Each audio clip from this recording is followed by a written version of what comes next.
নমস্কার বন্ধুরা, education culture YouTube চ্যানেলে তোমাদের প্রত্যেককে স্বাগতম।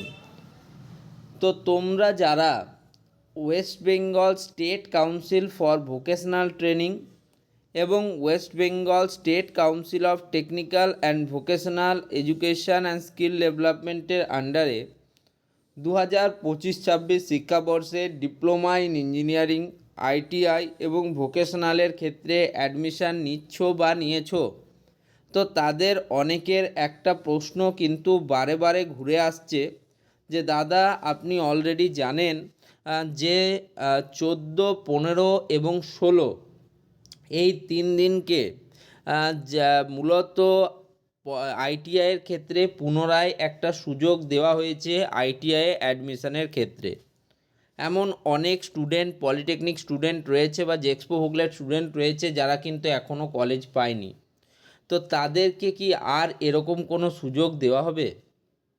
তো দেখো, তোমাদের জানিয়ে রাখি যে যদি আমরা একটু আগের বছরের ডেটা আলোচনা করি 2024-25-এর, তো সেক্ষেত্রে আমরা দেখব তোমাদের যে ভর্তি প্রক্রিয়া সেটা এআইসিটি সেপ্টেম্বর মাসের মধ্যে কমপ্লিট করতে বলেছিল। পরবর্তীকালে একটা রিভাইসড নোটিশ আসে এবং সেখানে দেখা যায় যে তোমাদের ভর্তি প্রক্রিয়াকে এক্সটেন্ড করে 13ই অক্টোবর 2024 করা হয়েছিল।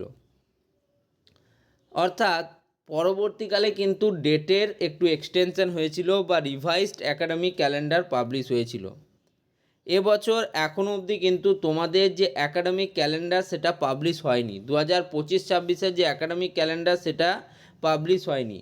সেক্ষেত্রেই এই প্রশ্নটা কিন্তু বারে বারে তোমাদের মনে আসছে যে দাদা যদি আইটিআইয়ের ক্ষেত্রে একটা মপ আপ রাউন্ড দিতে পারে বা আবার নতুন করে আইটিআই স্টুডেন্টরা রেজিস্ট্রেশন প্রক্রিয়ায় অংশগ্রহণ করতে পারে, তবে কেন পলিটেকনিক স্টুডেন্টরা বাদ যাবে?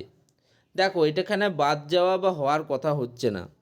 আইটিআইয়ের ক্ষেত্রে তোমরা জানো যে পশ্চিমবাংলায় প্রচুর পরিমাণ আইটিআই কলেজ আছে এবং প্রত্যেক বছর প্রায় 1 লাখের কাছাকাছি কিন্তু আইটিআইয়ের ফর্ম ফিল আপ হয়।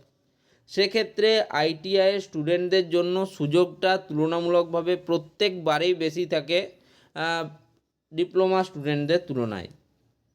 তবুও যেহেতু আইটিআইদের ক্ষেত্রে আরেকটা সুযোগ দিয়েছে, ডিপ্লোমা স্টুডেন্টদের জন্য কিন্তু সেই সুযোগটা না দেওয়ার সম্ভাবনাই বেশি, আমি বলছি একদম। কারণ দেখো, এই বছর কিন্তু অলরেডি তোমাদের 3টে কাউন্সিলিং, স্পট কাউন্সিলিং প্রোগ্রাম সব কিন্তু অলরেডি হয়ে গেছে। মপ আপ রাউন্ড, তারপরে অটো আপগ্রেডেশন রাউন্ড সব হয়ে গেছে। এক্ষেত্রে তোমরা যদি দেখো আইটিআই স্টুডেন্টদের জন্য এটা কিন্তু আপগ্রেডেশন এবং মপ আপ রাউন্ড দেওয়া হয়েছে, যেটা অলরেডি কিন্তু তোমাদের হয়ে গেছে। ঠিক আছে, তার জন্য তাদের কিন্তু ডেটটা এক্সটেন্ড করা হয়েছে।